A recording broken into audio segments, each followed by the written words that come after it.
देख रहे हैं विकासनामा न्यूज, आपके साथ मैं हूं राशि। आइए खबरों की शुरुआत करेंगे। देश प्रदेश में सब्जियों फलों के रकबे के साथ उत्पादन बढ़ा है। इसके पीछे बड़ी वजह फल सब्जियों में कीटनाशक का ज्यादा उपयोग किया जाना भी है। ज्यादा उत्पादन से किसानों को फायदा तो हो रहा है, लेकिन ज्यादा कीटनाशक के उपयोग से कैंसर जैसे गंभीर बीमारियां भी पैर पसार रही है।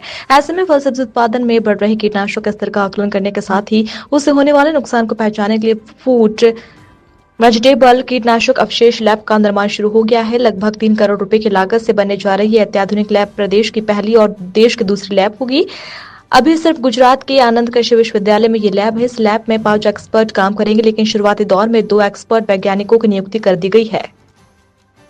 दरअसल में आप लोग देख रहे होंगे कि इस समय पूरे देश में आम जनता ये कह रही है कि भोजन में बहुत सारा पेस्टिसाइड आ रहा है, लेकिन वो पेस्टिसाइड कहाँ से आ रहा है, कितना आ रहा है, कितना प्रयोग हो रहा है, उस पे पूरे देश में व्यापक रिसर्च चल रही है। मध्य प्रदेश में हमारे जो किसान कल्याण एवं कृषक विकास विभाग है, वहाँ से माननीय मंत्री जी जो ऐदल सिंह कंसाना जी हैं, उनकी तरफ से हमको एक नया परियोजना मिली हुई थी। उसका काम अब हम लोग शुरू कर रहे हैं। वो परियोजना थी कि पेस्टिसाइड अवशेष लैब तैयार करें। अगर आप ऐसे देखेंगे तो भारतवर्ष में पेस्टिसाइड का प्रयोग काफ़ी बढ़ गया।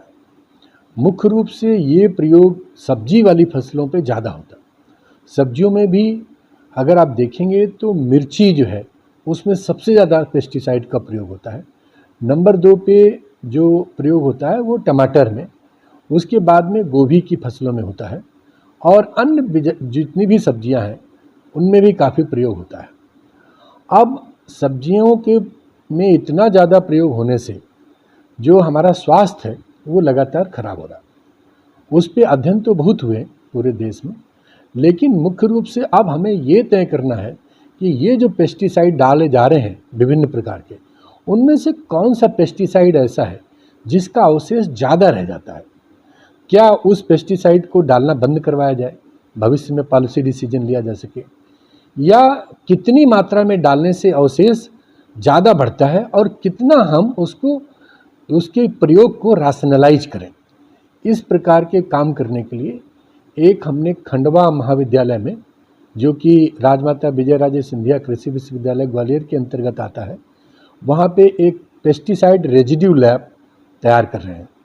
उसका काम शुरू हो चुका है और उसके जो हमें मशीनरी लेनी है उसके खरीद फरोख्त का काम भी शुरू हो चुका है।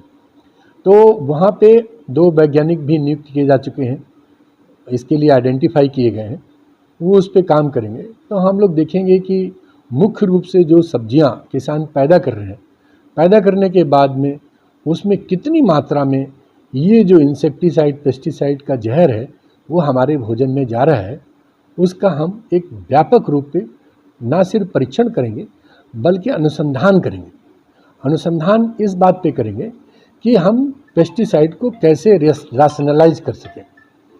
इसके कौन से पेस्टिसाइड हैं जिनको बढ़ावा दिया जाए, जैसे ऑर्गेनिक पेस्टिसाइड है, क्या कोई दूसरे तरीके हैं इन पेस्टिसाइड की जगह, उनको प्रयोग करके इन पेस्टिसाइड के उपयोग को कम किया जाए, जिससे ना उत्पादन में अंतर पड़े और फसल की पैदावार अच्छी हो, वो जहर मुक्त हो।